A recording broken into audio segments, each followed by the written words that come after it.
And I started to understand that actually people who were healing themselves had this going on. There was a lack of stillness. There was a lot of fear running. And when they overcame more of the fears in their life, their immune systems were working better. Even if you can grasp that at some level, that kind of makes sense. If you think we're made up of energy, and where's all that energy going? Unconscious mind is doing maybe 99% of the time all this stuff for us. Why is it forgetting about the immune system? It should be doing that. It's beating my heart. It's remember to grow my hair and my new skin, and we shed skin all the time, and and we regrow organs in our body.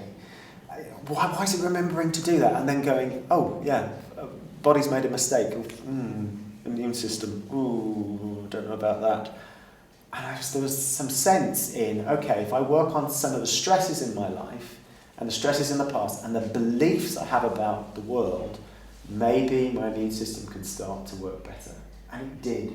And I had something called iritis, which was whites of my eyes used to go really red, and I'd have to take steroids. And my uncle, who was a professor of ophthalmology, said, Daniel, said, really, you've got that for life. You'll have to keep going back, and you'll have to keep taking steroids whenever you have a flare-up of iritis. Otherwise, your retina will become detached from your eye, back of your eye. Oh. My poor body, it's just falling apart at the seams. Well, I worked using EFT and amongst lots of other things on the things that I didn't like seeing in my life, that I feared most would happen. And the more I did that, every time I had a flare-up, the pain would lessen that day.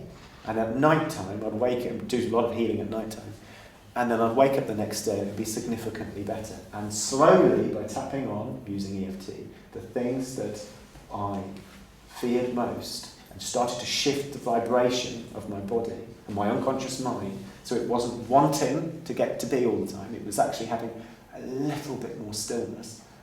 My fibromyalgia started to go, and energy started coming back into my system, and the autoimmune problems started to clear up by themselves. I also alkalized as well. When we're in states of stress and negative vibrations, that causes massive amounts of acidity in the body.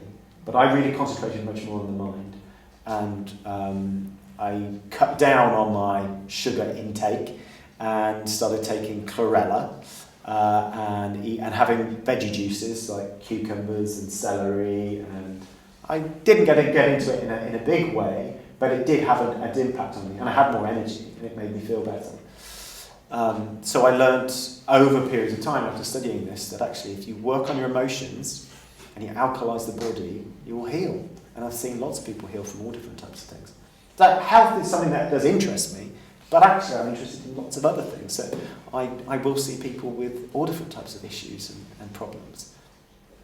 I'll just ask you, Dan, you said it works whether people believe it or not, but from what you said about yourself, and I don't know whether there's this, I can't think of the name for now, but there's some people who started a new thing for ME, chronic fatigue, based on recovery, because they're saying everybody is treating it as though there's no help, they don't know what causes it, blah blah. They wanted to have a group of people who believe you can recover from it. But surely from what you're saying though, and from what your counsellor said to you, the person's got to want it. They've got to come to you or go to those people. So belief in that sense, doesn't belief have something to do? Because there are lots of people out there who for whatever reason don't seem to believe that any of this will work. If they change their diet, it wouldn't make any difference. Right. Well, you could sit down with a non-believer, or let's say a parent could pay for a child or a partner to go and have therapy. But actually, that's the same with if you wanted to get the partner to stop drinking or get them to stop smoking. You have to. You would have an effect in that session. That person would feel. I've worked with people before. And they've had shifts, like let's say with ME, and they felt they've had more energy in that session. But this was something that I immersed myself in. This wasn't sort of, I was going to have a few sessions. I still do lots of work on myself. So it was just understanding that of this mind-body connection, and continuing to take responsibility for my health in that way. Continuing to take responsibility that actually it was the only one who's ever going to fix me is me.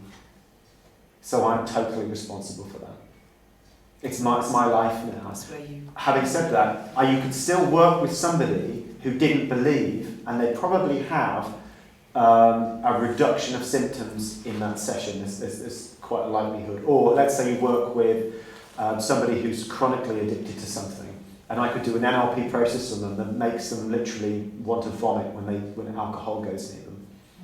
How long that will last for depends on the individual and depends on the motivation of that individual. If that individual has come because somebody's paid for them to be there, it's likely that it sounds horrid, but it's likely they're not committed to change. If they were, they would have paid or found the money themselves, because I was sick, I was nearly broke, and I was in a dire place. I thought I'd become homeless at one point, or stuck in an institution. I was going bananas. And I literally, the only money that I could manage to earn, which was a tiny amount, I went into, I knew what I had to cover for rent, I knew what I had to cover for food, I knew what I had to cover for essential bills, but one thing that went down into my expenditure was coaching and therapy. And that was originally, went into counselling, and then other money went into training. I've got to train in this. I've got to do it. I've got to do that. So I've made the decision to do it. So what about the people from the post-traumatic stress disorder people? Because I don't know, but I'd imagine for some of those people, they're in not much of a state anyway. They wouldn't even be thinking about someone like yourself. No. So how does it? Well, there are. I have a belief of that everything's in its time and place. I have dealt with people who haven't got a lot of money. EFT is becoming more.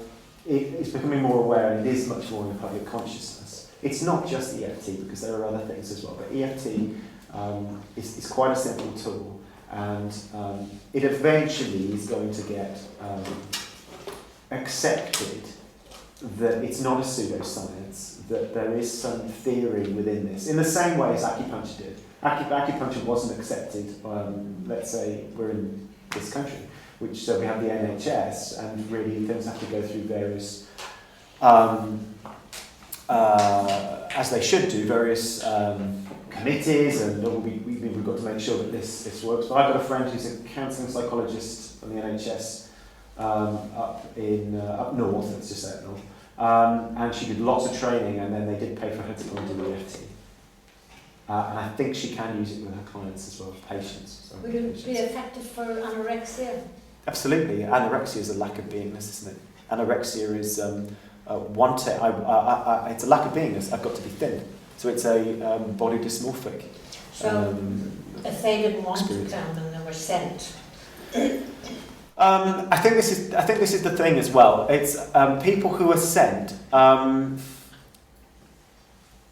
It's a really, really great question, because we are talking about willpower here as well. It's like it's just make it really simple. It's like somebody who's smoking a lot, and it's really, really bad for their health, and they're coughing up every day. And someone says, "I can't deal with this. I can't." They're going to kill themselves. They're going to be, I can't deal with this. I'm going to pay for you to go. I'm going to go. You're going to go. You're going to change. You're going to be hypnotised, whacked out, sort of like you are now non-smoker. That person wakes up and goes, "Oh, brilliant." No, it's not about taking your power away as well. There's willpower involved within that. That's not to say that you wouldn't have a percentage of people who could experience hypnosis, and someone pays for them to go, and something happens within that session and they change. In the same way as anorexia. There's some change within them.